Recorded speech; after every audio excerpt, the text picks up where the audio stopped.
First tonight, the trial of reputed mob boss James Whitey Bulger. Closing arguments just wrapped up in a Boston courtroom after attorneys for both sides each spent hours summarizing their respective cases. Bulger is accused of taking part in 19 murders during the 70s and 80s as the leader of the infamous Winter Hill Gang. He spent more than 16 years on the run as one of the FBI's most wanted fugitives before his stunning capture in 2011. Now, after 8 weeks of captivating and sometimes disturbing testimony, the case will soon be headed to the jury. Target 12 investigator Tim White has been following the case every step of the way. He joins us live now from Boston with the developing details.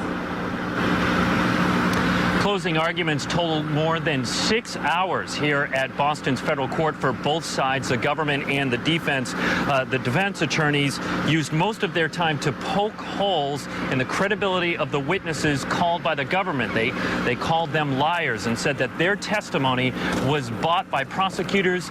The currency was freedom. Now, prosecutors called Bulger the scariest and most vicious criminal who ever walked these streets. They slowly, at times graphically, went through the details of 19 murders he's accused of taking part in.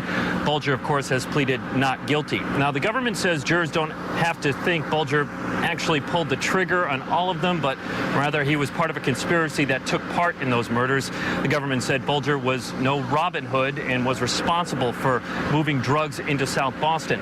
Now, Bulger's attorneys admitted that at one time he was a millionaire crime boss, but he was being pegged in this trial for crimes that were committed by others, including witnesses called by prosecutors. Now, Bulger was wearing a long-sleeve gray sweatshirt. He took a lot of notes during closing arguments, rarely looked up from the table.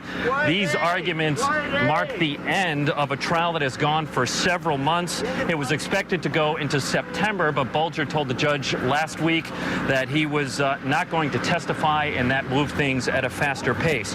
Now it's in the jurors' hands. They have to carefully, one by one, go through 30 counts and see if the government has proven their case.